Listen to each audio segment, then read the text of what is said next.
राज्याचे कृषी मंत्री अब्दुल सत्तार यांच्या अडचणीत वाढ होण्याची शक्यता आहे। सत्तार यांनी प्रतिज्ञापत्रात दिलेल्या माहितीची चौकशी करण्याचे आदेश सिल्लोड तालुका कोर्टाने पुन्हा दिले। अब्दुल सत्तार यांनी उमेदवारी अर्ज भरताना शपथपत्रात दिलेल्या माहितीत तफावत असल्याची तक्रार आहे।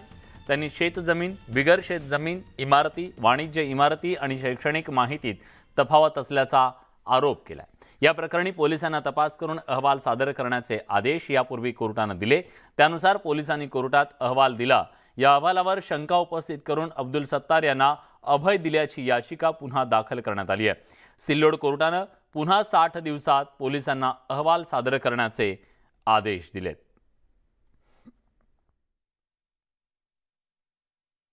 तत्कालीन पोलीस निरीक्षक रामेश्वर रेंगे यांनी भ्रामक व चुकीची माहिती दिल्या कारणाने आम्ही न्यायालयामध्ये ही बाब न्यायालयाच्या निदर्शनास आणून दिली आणि अहवाल चुकीचा असल्याचा आम्ही त्यांच्या न्यायालयासमोर तो आम्ही सिद्ध केला।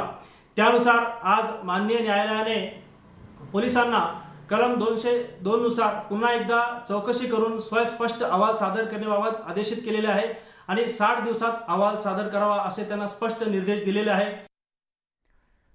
टीईटी घोटाळा प्रकरणी मंत्री अब्दुल सत्तारांच्या मुलीवर आरोप झाले। या प्रकरणी न्यूज 18 लोकमतच्या हाती एक्सक्लुझिव्ह माहिती लागली आहे। टीईटी घोटाळा प्रकरणी राज्य परीक्षा परिषदेकडून अपात्र परीक्षार्थींच्या एकूण 3 याद्या प्रसिद्ध करण्यात आल्या।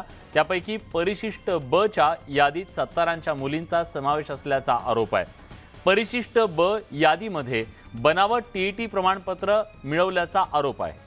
टीईटी 2019च्या परीक्षेत सत्तारांच्या मुली नापास झाल्या होत्या, तरीही त्यांनी एजंट करवी बनावट प्रमाणपत्र मिळवल्याचा आरोप आहे। बोगस प्रमाणपत्र मिळवणाऱ्या 293 जणांचा परीक्षा परिषदेच्या अंतिम निकालात कुठेही समावेश नव्हता।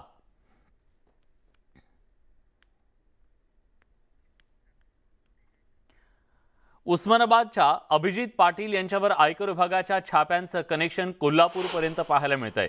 या प्रकरणात आयकर विभागाने अर्जुनवाड इथल्या एका माजी पंचायत समितीच्या सभापतींच्या पतीच्या घरी छापे टाकले। अधिकाऱ्यांचं एक पथक रात्री उशिरापर्यंत इथे चौकशी करत होतं, तर सांगलीतील एका फ्लॅटची सुद्धा पथकाने चौकशी केली आहे।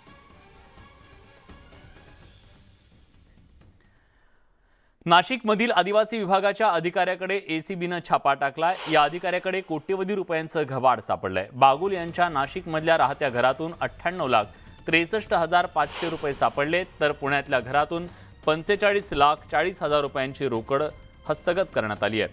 आतापर्यंत 1,44,03,500 रुपयांची रोकड हस्तगत करण्यात आली आहे। एसीबी कडून अजूनही इतर लॉकर्स आणि मालमत्तांची तपासणी सुरू आहे। या अधिकाऱ्यांच्या घरी काय सापडलंय जाणून घेऊयात ग्राफिक्सच्या माध्यमातून। बघा, नाशिकमध्ये 98,63,500 रुपयांची रोकड सापडली आहे। पुण्यात 45,40,00,000, तर 1,44,00,000 सुद्धा आणखी एक रोकड सापडली आहे। इतर लॉकर आणि मालमत्तांची तपासणी केली जाते। तिकडे